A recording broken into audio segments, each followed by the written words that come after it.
I got so much motherfucking design on right now. Break it down, bring it back, make it clap. I got 3 old thoughts, new block, where that thing. Bitches on my line, and you know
coba dicek kanan kirinya masih ada sampah atau tidak, kemudian apakah kalian sudah rapi atau belum ya.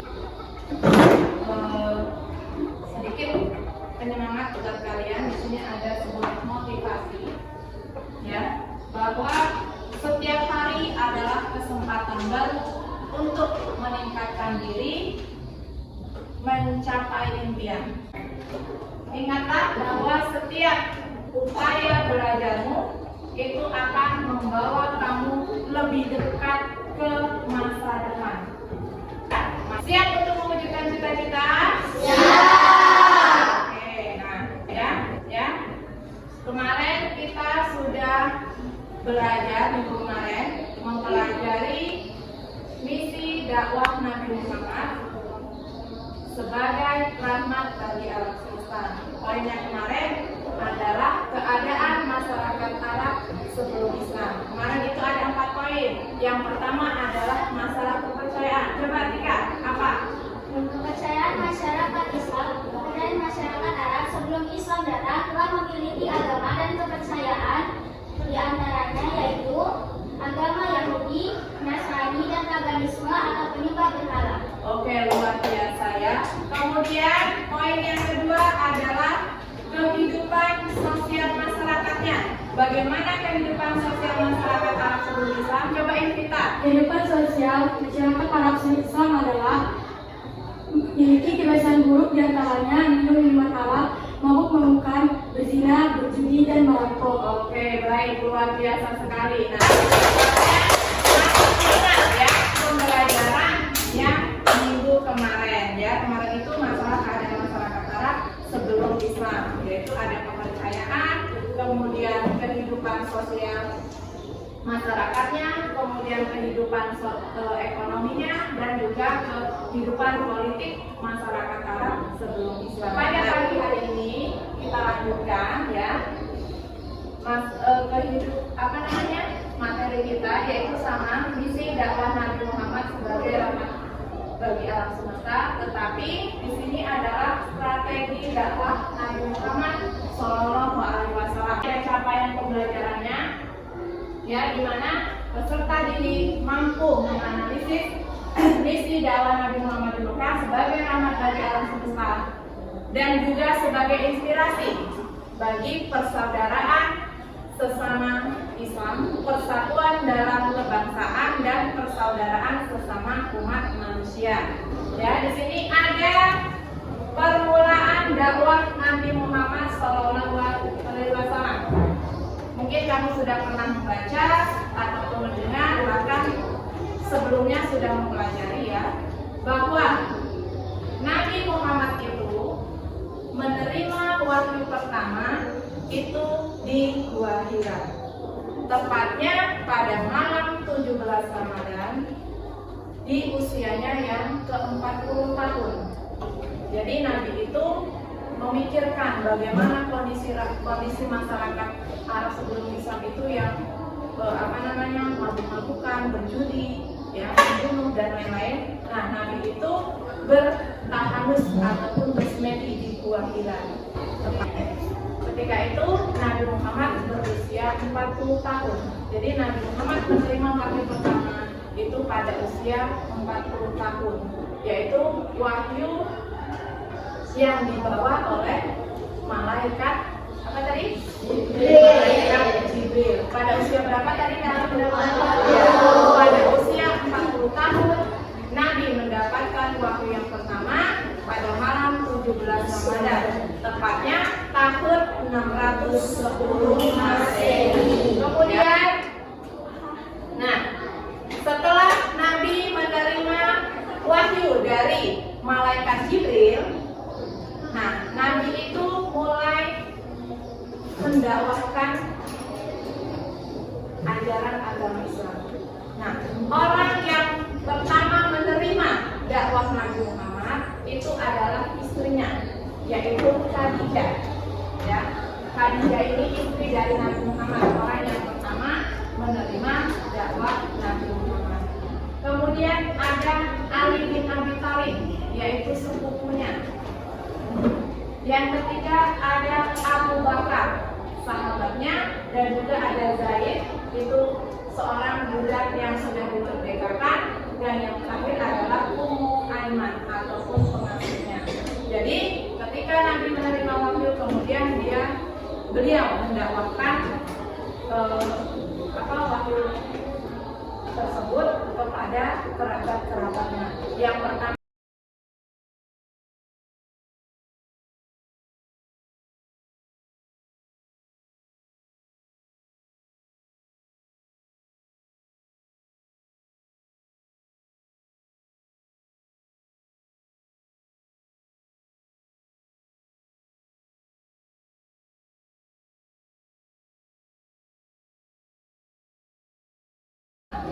Nah, selanjutnya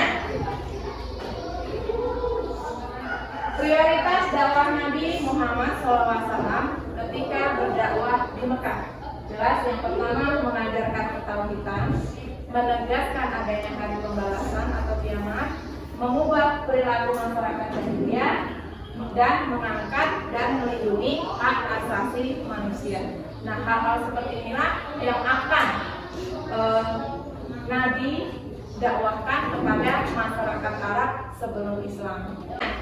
Kenapa masyarakat Arab kok tidak mau menerima agama Islam? Karena apa tadi salah satunya? Salah satunya takut akan hari pembalasan. Iya, takut akan hari pembalasan, takut perdagangan patung akan menghilang, dan juga takut status sosial mereka juga akan hilang. Ya. Kemudian siapa saja yang menerima dakwah Nabi Muhammad yang pertama kali siapa?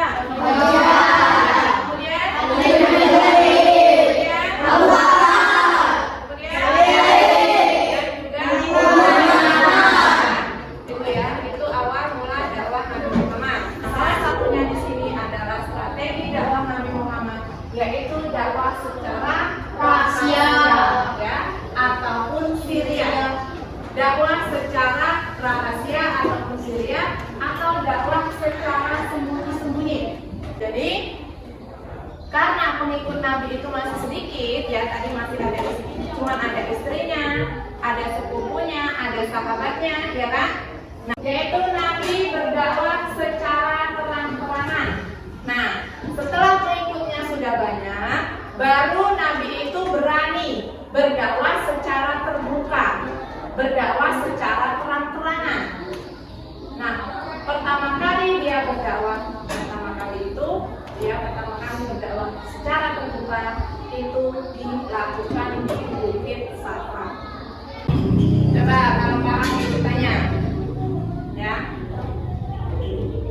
Riko, Nabi berdakwah tadi memperoleh wahyu pertama di mana tadi?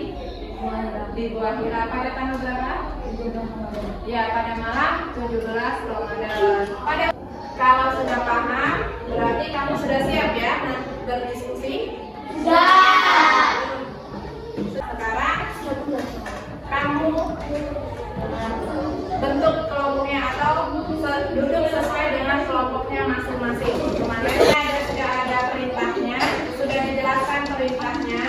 Nah, silakan kalian nanti berdiskusi, mencari sebanyak-banyaknya informasi yang kalian dapat. Kemudian nanti setelah selesai, kita presentasikan ke depan.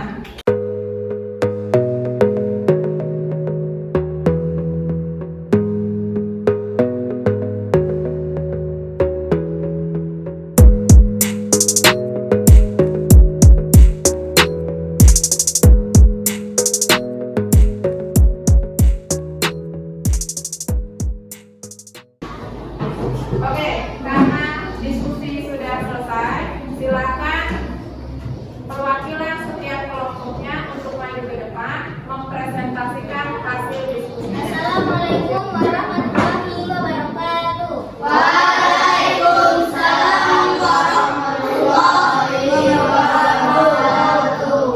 Perkenalkan, nama saya Tika Surani. Di sini saya sebagai perwakilan kelompok 1. Carilah informasi sebanyak-banyaknya tentang strategi dakwah Nabi Muhammad SAW di Mekah. Dengan cara melakukan strategi dakwah secara sembunyi-sembunyi dan terang-terangan. Dakwah secara sembunyi-sembunyi dilakukan pada masa awal perintah berdakwah untuk menghindari sikap negatif kaum Quraisy yang kejam. Nabi Muhammad melakukan dakwah secara terang-terangan, membuat kaum Quraisy sangat geram. Hingga akhirnya banyak kaum muslimin yang disiksa oleh mereka. 2. Bagaimanakah dakwah yang dilakukan oleh ulama atau ustadz pada zaman modern sekarang ini? Dengan cara membangun brand personal sebagai seorang dai, memanfaatkan sosial media, meningkatkan kualitas konten dakwah di era digital, dan mengukur efektivitas dakwah di era digital.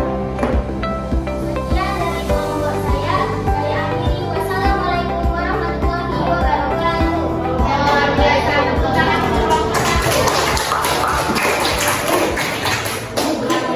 Ayo.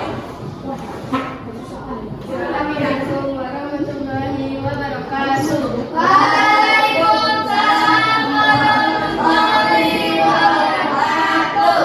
Perkenalkan, saya dari kelompok 2 akan mempresentasikan hasil diskusi kami. 1. Carilah informasi sebanyak-banyaknya tentang strategi dakwah Nabi Muhammad di Mekah. Melakukan strategi dakwah secara sembunyi, sirian, dan secara terang-terangan. Meninggalkan kehidupan jahiliyah di bidang agama, moral, dan hukum. Rasulullah juga berdakwah di Mekah berlangsung selama 13 tahun, dan wilayah Mekah mengurang kondisi itu mengembangkan dakwahnya. Periode Mekah selama 10 tahun pertama berdakwah belum ada kemaikanan yang berarti khususnya dalam jumlah umatnya. 2. Bagaimana dakwah yang dilakukan ulama atau ustadz pada zaman modern saat ini? Menggunakan metode yaitu metode al-hikmah, al-mau'izah, al-hasanah, dan metode WA jadilhum bil alati hasan, dan menyampaikan secara berdakwah dengan dua cara, yaitu dakwah bil lisan yang disampaikan langsung secara lisan, dakwah bil hal yaitu dakwah yang disampaikan melalui perbuatan seperti menunjukkan diri, izin, dan ijazah. Sekian dari saya. Wassalamualaikum warahmatullahi wabarakatuh.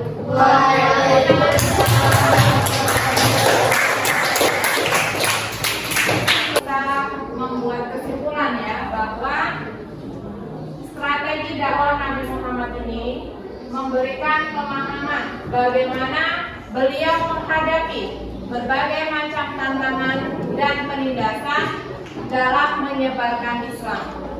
Dan juga Nabi ketika berdakwah itu dilakukan secara bertahap, melalui tahapan-tahapan, salah satunya melalui pendekatan dengan keluarga ataupun kerabat dekatnya. Dan selanjutnya tugas kalian adalah mengerjakan lembar soal ya. Jadi sudah ada soalnya, silakan dikerjakan soalnya. Ibu rasa bisa ya. Soal ini dari materi yang sudah kita pelajari tadi. Silakan dikerjakan soalnya.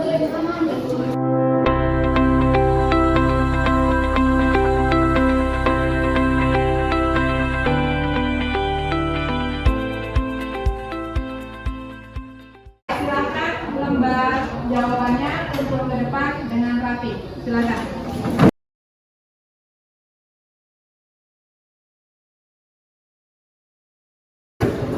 Sudah ya, tadi kita sudah berdiskusi, sudah mengerjakan soal juga.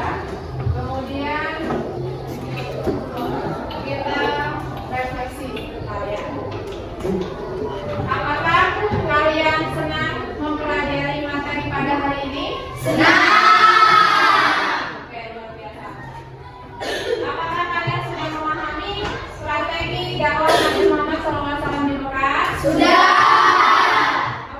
Apakah kalian senang mempelajari materi pada hari ini? Senang. Oke, luar biasa. Apakah kalian sudah memahami strategi dakwah Nabi Muhammad SAW di Mekah? Sudah. Coba salah satunya apa, Tika? Nabi Muhammad SAW menunjukkan kesabaran dalam menghadapi perlawanan dan penindasan yang dilakukan oleh kaum Quraisy di Mekah. Oke, luar biasa sekali ya. Kemudian apa lagi, Gaber? Nabi Muhammad berdakwah secara rahasia kepada keluarga dan para sahabat untuk menyebarkan agama Islam tanpa mengundang satupun perlawanan. Oke, luar biasa sekali. Tepuk tangan dulu dong.